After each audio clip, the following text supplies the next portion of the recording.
The two towers, this one on the right as you're leaving the fortress was of course the big one, and this is the area up on top.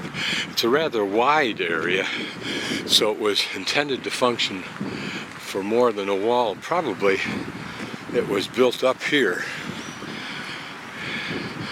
Not sure what these round devices are. My guess is that underneath us there's either a sewer system or some other cavity, tunnels or whatever, that this provides airflow for.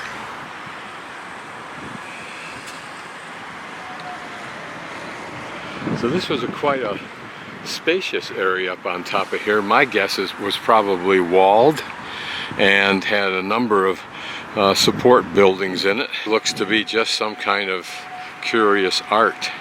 I'm trying to kind of walk the outskirts of the old town, particularly where the wall was.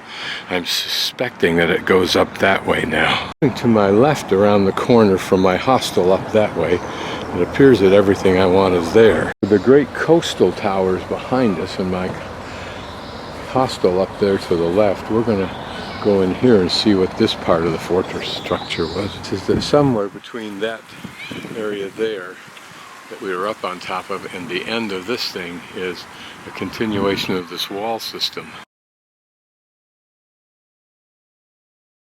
Look at the maps of old fortresses like the ones we saw at the Riga Military History Museum. These are those angular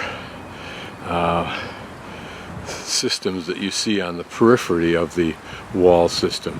The purpose of these things apparently was that after cannons were developed, particularly powerful ones, the strategy we came with fortresses was to pound the base of the wall, damaging that understructure, and then the wall itself would just collapse and you had excess.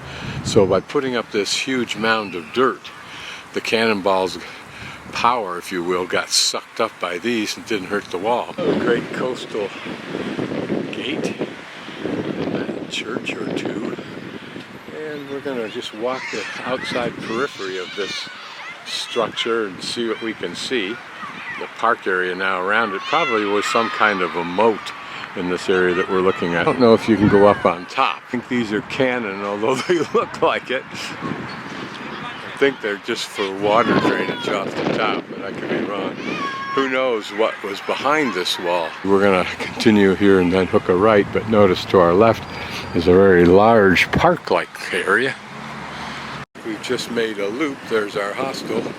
So we'll continue on the road I used to get down here. It takes us towards, almost in a straight line, towards the Freedom Square. Interesting old building, whatever it was for. No clue yet. And it has the look of a school. It's an art gallery now. There's a similar building back here, or at least a continuation of this structure. I guess it's just an old school.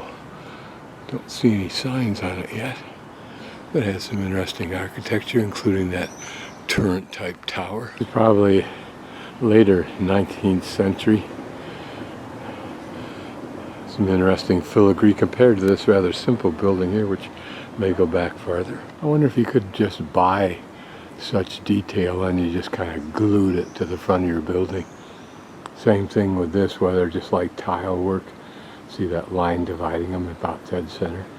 You just bought these tiles and whatever design you wanted. And I think to my right I see a tower to my right, which means that's where the wall was. So let's go look at it. So you can see that top of that church, that steeple. So it appears the wall, certainly here, this is classically the inside with this flat wall, and that's the outside. So I'm now somewhat disorientated. I'd have to actually be following a map of the structure in detail, which I don't have the interest to do. But there's another tower. You can see we're certainly on the line of the wall. The old door, you wonder if it is the original.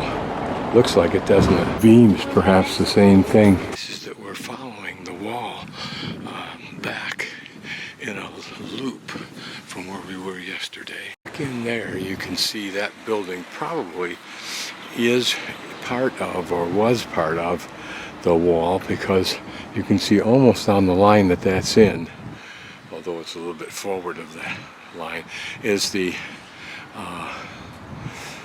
towers. You can see a line going there, another tower there, and then a complex we'll encounter down there that's quite interesting. Before we get to that, here's a very interesting wooden house.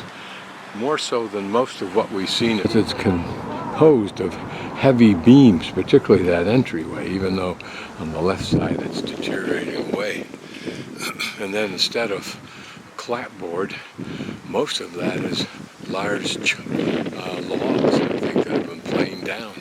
European rules against destroying such structures, no matter what their condition, will prevail. And someone someday will find a use for this old critter. Here's a pretty building. I'm guessing, again, this is either late 18th century or look at that tower. Doesn't it appear to be leaning to the right, or is that inherent in the design?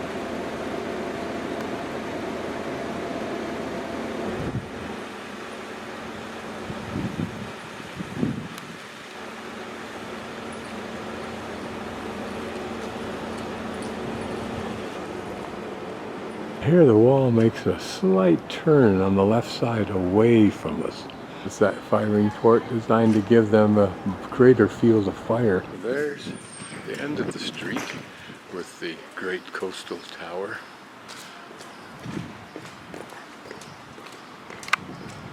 And here's some of the authentic tourist shtick.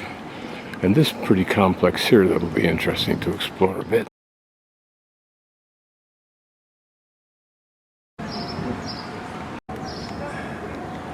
This is a chart of the towers, and I'm guessing that my hostel is in the upper right corner, and we've just walked down to this point here. These black dot circles may represent the particularly large or significant towers, or maybe even towers with gates, versus just regular towers, if there is a distinction. And this may be a picture or a drawing of the towers that remain. That's these two right here,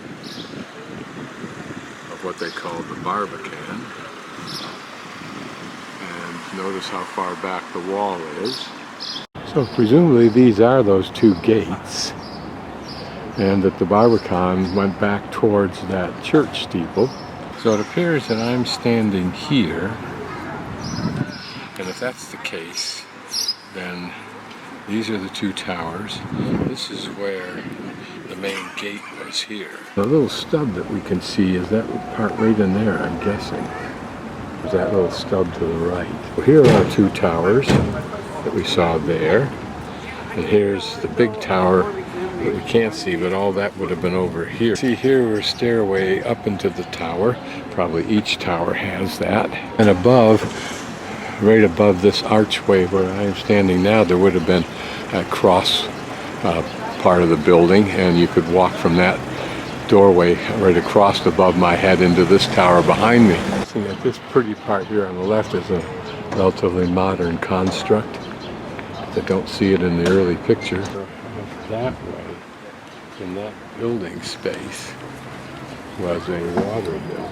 There's the entrance gate, generally to the southeast side of the fortification system. And this is the original outline of the Barbican, at least part of it, this part in brick. They do this throughout the town, and it's an interesting approach. And directly the way this line is going, so the Barbican went that way, which is kind of pretty much towards our hostel. The direction there is where it went into that park area. If that's raised up, gives me a hint that that's probably part of the Barbican.